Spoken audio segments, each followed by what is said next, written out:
Hello बच्चों, class 12th physics.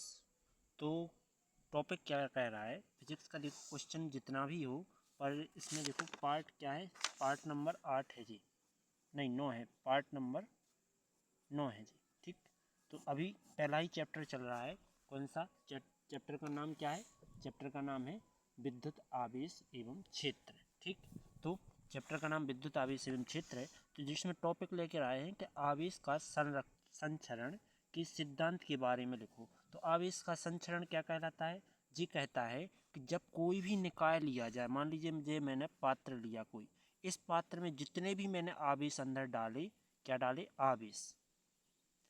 आवेश, अब धन आवेश होता है, ऋण आवेश, दो प्रकार का होता है आवेश। तो ठीक, आवेश हमेशा दो प्रकार का होता है। तो आवेश दो प्रकार का होता है, तो हमने आवेश इसके अंदर डाले।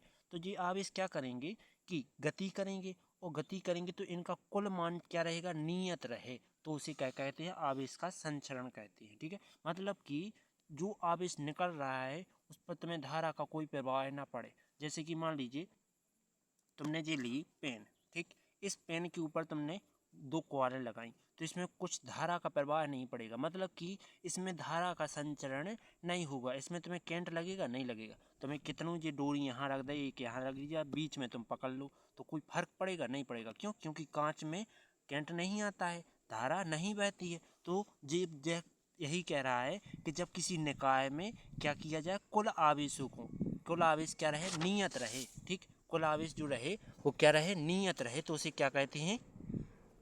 आवेश का संचरण कहते हैं। तो अपन लिखेंगे क्या, भाषा क्या लिखेंगे?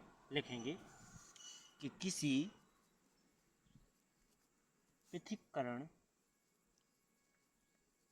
पृथक्करण निकाय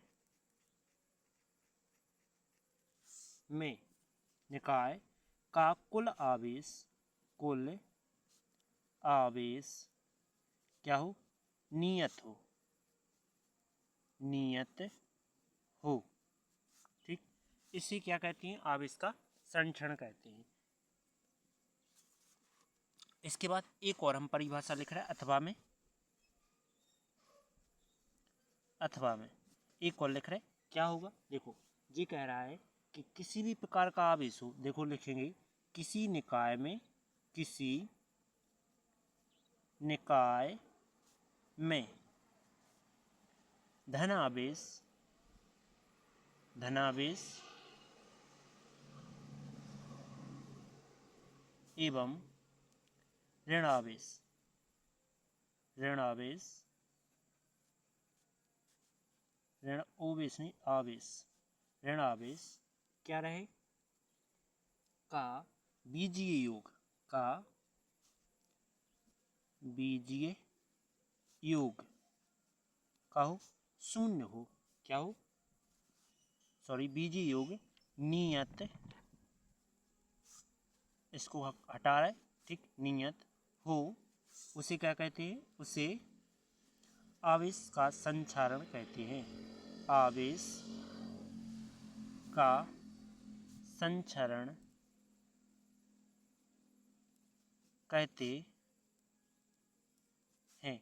मतलब जी क्या बोल रहे हैं कि जैसे मान लीजिए तुमने एक प्लास्टर ले लिया, ठीक, जी मैंने प्लास्टर का कोई पात्र ले लिया, उसमें मैंने एक यहाँ धारा दे दी प्लस, और एक बार यहाँ ऋण आवेश दे दिया। ठीक, ऋण आवेश दे दिया, तो क्या किया, इन दोनों में जो आवेश दिया है, अब इसमें आवेश तो बहेगी नहीं। क्यों? क्योंकि ये क्या है? प्लास्टर है। ठीक, प्लास्टर, ठीक, ये क्या है? प्लास्टर। और प्लास्टर में क्या धारा बहती है? नहीं बहती है। तो ये आवेश का क्या करेगा? संचरण करेगा, मतलब कि आवेश को ले नहीं पाएगा, अंदर नहीं ले पाएगा। ठीक, तो इसी को क्या कहेंगे अपन? आवेश का संचरण कहेंगे। इसके बाद साथ में दूसरे शब्दों में कहते हैं इसी भाषा को, दूसरे शब्दों में, दूसरे शब्दों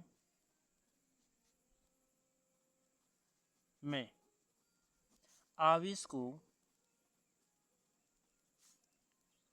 ना तो नष्ट किया जा सकता है, ना तो नष्ट किया जा सकता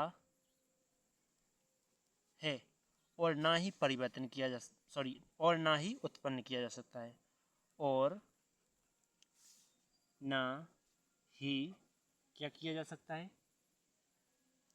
देखो, अब इसको ना तो उत्पन्न किया जा सकता है और ना ही नष्ट किया जा सकता है। ठीक है, ना ही उत्पन्न किया जा सकता है, लेकिन इसे क्या कर सकते हैं, एक बर्तन से दूसरे बर्तन, मतलब कि एक निकाय से, लेकिन इसे क्या कर सकते हैं, परिवर्तित कर सकते हैं, परिवर्तित कर सकते हैं। मतलब कि हम क्या करें कि देखो, हमें जैसे ये बैटरी लिए है, इस बैटरी को हम चार्ज क्या करना चाहते हैं, नष्ट करना चाहते हैं, तो ऑटोमेटिक तो नष्ट होगा नहीं इसका बैटरी का चार्ज। ठीक, इसको कहीं ना कहीं अपन को खर्च करना पड़ेगा। तो हम क्या करें कि एक और दूसरी बैटरी ले रहे, तो हम ये यहाँ से यहाँ पहुँचा रहे। ठीक, तो ये हमने कनेक्शन कर दिया इसका यहाँ, और इसका कर दिया मैंने यहाँ कनेक्शन। तो ये दोनों देखो, ये बैटरी है इसका इसमें जा रहा है, मतलब कि एक जगह से दूसरी जगह क्या हो रहा है, परिवर्तन हो रहा है। पर इस यहाँ जैसे इसमें भरा है चार्ज, तो ये कहीं नष्ट तो हो नहीं सकता है, कोशिश ही नहीं कर सकते हैं कि नष्ट हो नहीं सकता है ऑटोमेटिक। और ना ही क्या हो सकता है, इसमें बढ़ सकता है, ना तो उत्पन्न हो सकता है, ना ही बढ़ सकता है। लेकिन एक से दूसरे में क्या किया जा सकता है, परिवर्तन किया जा सकता है। यहाँ क्या हो रहा है, परिवर्तन हो रहा है। ठीक है, तो इसने आवेश संरक्षण ने क्या कहा है कि आवेश संरक्षण क्या होता है, वह पृथक्करण निकाय, मतलब कि कुछ पृथक्करण ऐसे, मतलब कि जैसे प्लास्टर भाई, कांच भाई, इनमें करेंट नहीं आता है, पत्थर भाई, तो इनमें कोई भी पृथक्करण, अब वो पृथक्करण निकाय, निकाय मतलब बर्तन, कोई भी बर्तन। ठीक, तो निकाय किसी निकाय का कुल आवेश क्या रहे, नियत रहे। जैसे कि कांच है, कांच में धारा नहीं बहती है, तो इसका आवेश क्या है, नियत है। ठीक, तो इसी को क्या कहते हैं, आवेश संरक्षण। दूसरे शब्दों में कहा जाए तो किसी भी निकाय का धनावेश हो चाहे ऋणावेश हो, मतलब कि एक निकाय जो तंत्र है, मतलब कि पात्र है, इस पर चाहे धनावेश हो चाहे ऋणावेश हो, इस पर लेकर इसका योग करो जाए, इन दोनों को जोड़ भी, मतलब कि जो धारा इतने मिल रही हो इतने मिल रही, तो इन दोनों का योग कर दिया जाए, तो यहाँ कोई फर्क नहीं पड़ने वाला। यहाँ है तो यहाँ प्लास्टर के ऊपर कुछ फर्क नहीं पड़ने वाला, तो इसी को क्या कहते हैं, आवेश संरक्षण कहते हैं। लेकिन इन्होंने कहा है दूसरे शब्दों में कि अपन आवेश को ना तो नष्ट कर सकते हैं और ना ही उत्पन्न कर सकते हैं। क्यों? क्योंकि आवेश जैसे मान लीजिए बैटरी में जितना है, तो मान लो 100% चार्ज है, तो 100 से जो तुम्हारा 101 नहीं होगा, 100 ही रहेगा।